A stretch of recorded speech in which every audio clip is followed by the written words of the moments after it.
পর্দাশীল নারী জান্নাতে মা ফাতেমার মতো সম্মান পাবে, তার সাথে থাকতে পারবে, সুবহানাল্লাহ। আর বেপর্দা নারী কখনোই জান্নাতে যেতে পারবে না। তার মানে তুমি কালকেও বোরকা পরে স্কুলে যাবে? শুধু কালকেই নয়, আমি মৃত্যুর আগ পর্যন্ত এভাবেই পর্দা করব। এতে আমাকে কে কি বলল তাতে আমার কিছু যায় আসে না।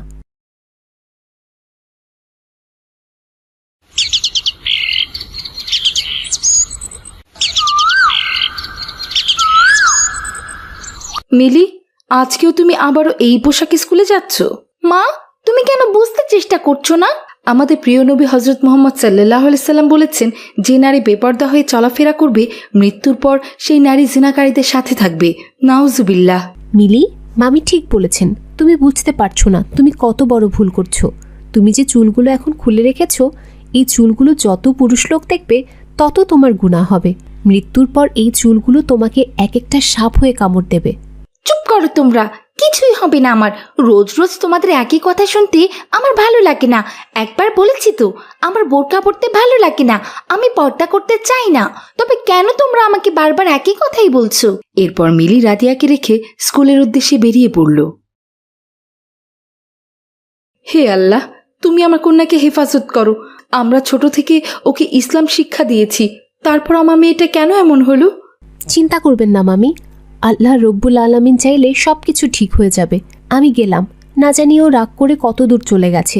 আজকে কয়েকটা দিন আমি ওকে অনেক বুঝিয়েছি, ইসলামের সব ভয়ভীতি ওকে মনে করিয়ে দিয়েছি, তবুও মেয়েটা কিছুই বুঝতে চেষ্টা করছে না। বুঝতে পেরেছি। এইভাবে সে দিনটা কেটে গেল।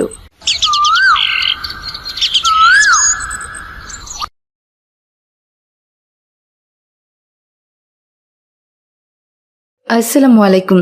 কি করছো আমার মামুনিরা? ওয়ালাইকুম আসসালাম মামি, আমি বই পড়ছি। মাশাল্লাহ। কিন্তু মিলি মামুনি, তোমার কি হয়েছে? তুমি এখানে এভাবে মন খারাপ করে বসে আছো কেন? কি হলো মামুনি, তুমি চুপ করে আছো কেন? আমাকে বলো, তোমার কি হয়েছে? আসলে মামি, আমরা স্কুল থেকে ফেরার সময় একটা দোকানে চকলেট কিনতে গিয়েছিলাম। দোকানদার কাকু ওর খোলা চুল নিয়ে অনেক কথা বলেছে, না জানি আর ওকে কি কি বলেছে, তাই তো তখন থেকে মন খারাপ করে বসে আছে। ও আচ্ছা, বুঝতে পেরেছি। রাদিয়া মামুনি, তোমাকেও কি দোকানদার কিছু বলেছেন, নাকি শুধু একা মিলিকে বলেছেন? না না মামি, আমাকে কিছুই বলেনি। আমি তো পর্দা করে স্কুলে যাই, আমার চুল তো কেউ দেখতে পারে না। একদম ঠিক। এই বলে হালিমা মিলির সামনে থাকা খাবার উপর থেকে ঢাকনা সরালো। তখন সেখানে অনেকগুলো মাছি উঠতে শুরু করলো।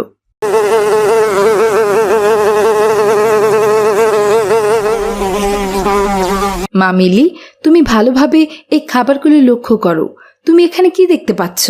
মা, খাবারগুলো তো ঢাকনা দিয়ে ঢাকা ছিল। তখন কি এর উপর কোনো পোকামাকড় বা মাছি বসতে পেরেছিল?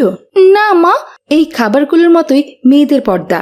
তুমি যদি এইভাবে নিজেকে হেফাজত করে রাখো, তাহলে কেউ তোমাকে উত্ত্যক্ত করতে পারবে না। তোমরা একই সাথে স্কুলে যাও, কিন্তু রাদিয়াকে কেউ কিছু বলেনি, অথচ তোমাকে বলেছে।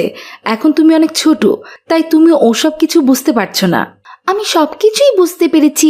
এখন থেকে আমিও রাদিয়ার মতো পর্দা ছাড়া কখনোই বাইরে যাব না। সুবহানাল্লাহ, এই তো আমার মেয়েটা সবকিছুই বুঝতে পেরেছে।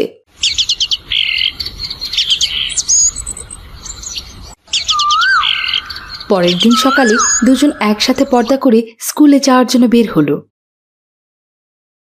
মা, বাবা, আমরা স্কুলে গেলাম। আসসালামু আলাইকুম। ওয়ালাইকুম আসসালাম। মাশাআল্লাহ, আমাদের মিলি মামুনিকে কত সুন্দর লাগছে।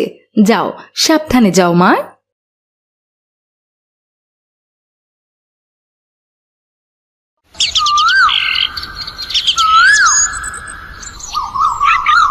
ইবাদতনগর মহল্লায় রমজান ব্যাপারী নামে এক লোক ব্যবসা করত। পুরো মহল্লার সবাই তার কাছে বাজার সদাই কিনত।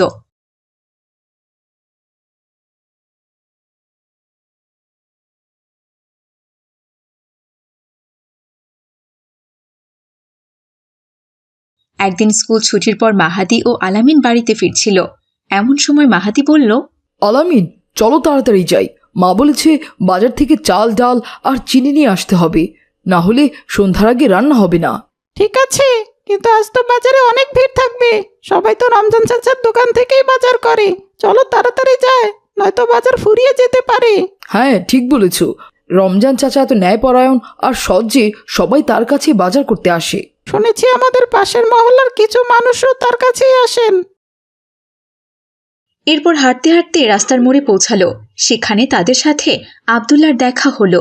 আব্দুল্লাহকে দেখে মাহাদি বলল, আসসালামু আলাইকুম চাচা। ওয়ালাইকুম আসসালাম। বাবারা, কোথায় যাচ্ছ? চাচা, আমরা রমজান চাচার দোকানে যাচ্ছি বাজার করতে। আপনি তো জানেনই, ওনার ওজন সবসময় ঠিক থাকে আর দামও কম নেন। এর জন্য তাড়াতাড়ি যাচ্ছি, যেন বাজার শেষ না হয়ে যায়। হ্যাঁ, তা ঠিক। আলহামদুলিল্লাহ, আমিও কিছুক্ষণ আগে বাজার করেই বাড়ি দিয়ে আসলাম। এখন নামাজের জন্য মসজিদে যাচ্ছি। সৎ ব্যবসায়ী হওয়া অনেক বড় গুণের ব্যাপার। চাচা, তাহলে কি ব্যবসা করাও ইবাদত? নিশ্চয়ই, তবে ব্যবসায় সৎ হতে হবে। প্রতারণা করা যাবে না, ওজনে কম দেয়া যাবে না। যারা ওজনে কম দেয়, কোরআনে তাদের কঠোর শাস্তির কথা বলা হয়েছে। ঠিক আছে চাচা, আমরা এখন আসি। এই বলে মাহাদি ও আলামিন বাজারের দিকে গেল আর আব্দুল্লাহ মসজিদের দিকে রওনা হলো।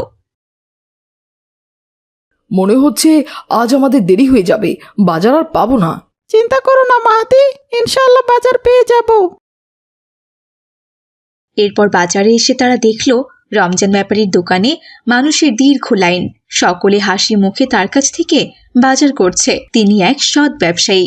তিনি সবসময় আল্লাহ তাআলাকে ভয় করে ব্যবসা করেন। আরে বাবারা, তোমরাও বাজার নিতে এসেছো? জি চাচা, মা কিছু বাজার নিয়ে বাড়ি ফিরতে বলেছে, তাই এলাম। চাচা, এখানে বাজারের লিস্ট আছে, এইগুলো আমাকে দিয়ে দিন। রমজান ব্যাপারী বাজারের লিস্ট দেখে সবগুলো বাজার মাহাদিকে দিয়ে দিল। এভাবেই দিন কাটছিল। কিন্তু হঠাৎ মহল্লার এক ধনী লোক আসলাম সাহেব রমজান ব্যাপারীর দোকানে এত ভিড় দেখে বলল, আরে, এই রমজান ব্যাপারীর দোকানে প্রতিদিন এত মানুষের ভিড় লেগেই থাকে। এর তো তাহলে ভালোই বেচা কেনা হয়। আমার তো টাকা পয়সার অভাব নেই। আমি যদি এমন একটা মুদি দোকান দিই, তাহলে হয়তো আমারও বেশ ভালোই চলবে।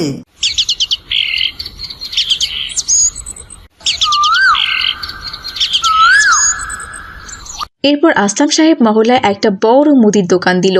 কিন্তু তবুও মানুষ রমজান ব্যাপারীর দোকানে বাজার করতে থাকলো। এতে আসলাম সাহেব ভীষণ রেগে গেলেন। এভাবে চলতে থাকলে তো আমার দোকানে কেউ আসবেই না। আমাকে কিছু একটা করতেই হবে। এরপর আসলাম সাহেব মহল্লার দুই বখাটে ছেলে বল্টু ও বুলেটকে এই দায়িত্ব দিল। যা যা বললাম তাই তাই করবি।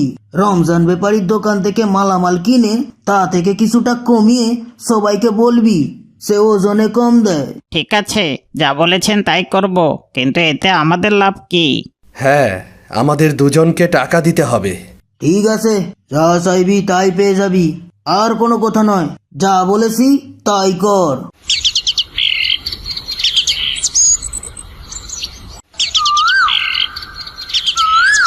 পরের দিন বল্টু ও বুলেট গেল রমজান ব্যাপারীর দোকানে।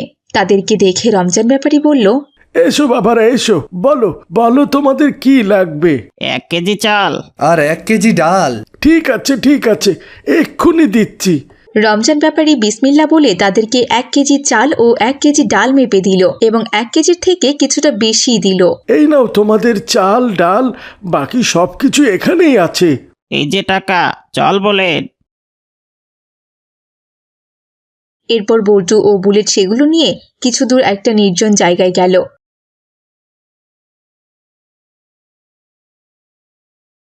এই তো কাজ শেষ, চল এবার আসলাম সাহেবের কথা মতো কাজটা করি। এই বলে বল্টু ও বুলেট আবারও রমজান ব্যাপারীর দোকানে গেল। সেখানে গিয়ে তারা বলতে লাগলো, আপনি আমাদের ওজনে কম দিয়েছেন, আপনি কি এমন ব্যবসায় করেন? এ কি বলছো তোমরা?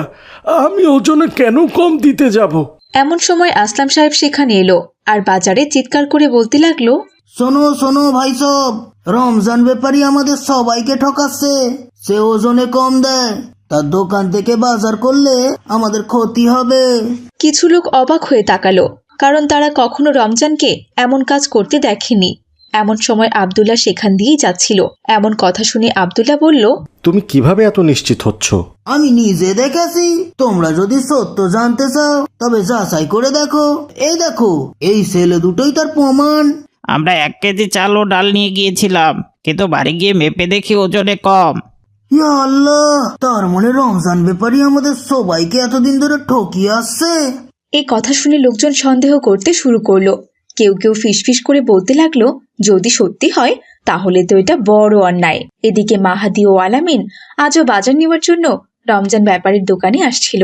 দোকানের সামনে এত মানুষ দেখে আলামিন বলল, ওই দেখো আজও কত মানুষ, মনে তো হচ্ছে আজও সব বাজার শেষ হয়ে গেছে। না, দেখে মনে হচ্ছে অন্য কোনো ব্যাপার। চলো তো গিয়ে দেখি।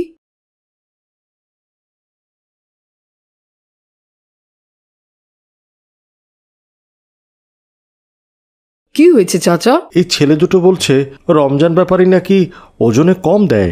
এ হতে পারে না চাচা, চাচাকে আমরা অনেক দিন ধরে জানি। হ্যাঁ, আমিও সেটাই ভাবছি। কারো কথা শুনে এইভাবে কাউকে অপবাদ দেওয়া ঠিক না। চলুন আমরা পরখ করে দেখি বিষয়টা কতটুকু সত্য। হ্যাঁ, ঠিক বলেছ মাহাদি। রমজান ভাই, আপনি নাকি ওজনে কম দিচ্ছেন, এটা কি সত্য? নাউজুবিল্লাহ, এ কেমন কথা? আমি তো কখনোই কারো হক নষ্ট করিনি। ভাই সব, সত্য যাচাই না করে কারো বিরুদ্ধে অভিযোগ তোলা একদম উচিত নয়। চলুন তার চেয়ে বরং আমরা নিজেরাই পরীক্ষা করে দেখি। এরপর আব্দুল্লাহ, মাহাদি ও আলামিন একে একে রমজান ব্যাপারীর দোকান থেকে চাল, ডাল, চিনি ওজন করিয়ে পাশের এক দোকানে নিয়ে ওজন করে মেপে দেখলো। প্রতিবারই ওজন একদম ঠিক থাকলো। দেখলে, রমজান ব্যাপারী কখনো ওজনে কমই দিতেন না। যারা মিথ্যা অপবাদ দেয়, কোরআনে তাদের জন্য কঠোর শাস্তির কথা বলা হয়েছে। এই ছেলে দুটো অযথা একজন সৎ মানুষের ব্যাপারে মিথ্যা কেন বলল? সবাই যখন দেখলো রমজান ব্যাপারী সম্পূর্ণ নির্দোষ, তখন বল্টু ও বুলেটের দিকে তাকালো। বল্টু ও বুলেট এত লোকজন দেখে সবকিছু সত্যি সত্যি বলে দিল। আস্তাগফিরুল্লাহ, এই আপনি কি করলেন? একজন সৎ ব্যবসায়ী নামে এমন মিথ্যা অপবাদ। আমার হিংসা হচ্ছিল, আমার দোকানে লোক আসছিল না, তাই রমজানের সুনাম নষ্ট করতে চেয়েছিলাম। হিংসা মানুষের ধ্বংসের মূল কারণ। রাসূল সাল্লাল্লাহু আলাইহি সাল্লাম বলেছেন, হিংসা নেক কাজকে এমনভাবে নষ্ট করে দেয় যেমন আগুন কাঠকে পুড়িয়ে ফেলে। রমজান ভাই, আমাকে ক্ষমা করুন, আমার ভুল হয়ে গেছে। আমি নিজের ভুল বুঝতে পেরেছি, আমি আমার দোকান সরিয়ে ফেলবো। আমি কাউকে দোষ দেই না, তবে আশা করি ভবিষ্যতে আপনারা কেউ মিথ্যার উপর বিশ্বাস করবেন না। আল্লাহ সবসময় সত্যবাদীদের পছন্দ করেন। আজ আমি বড় একটি শিক্ষা পেলাম, সত্যের জয় সব সময় হয়। আমরা জীবনে কখনো কারোর প্রতি হিংসা করব না এবং সবসময় সত্য বলবো। সত্যবাদীরা সবসময় আল্লাহর সাহায্য পান। এরপর সবাই বুঝতে পারলো আল্লাহ তাআলা সত্যকে কখনো হারতে দেন না। সৎ থাকলে আল্লাহ তার সম্মান নিজেই রক্ষা করেন।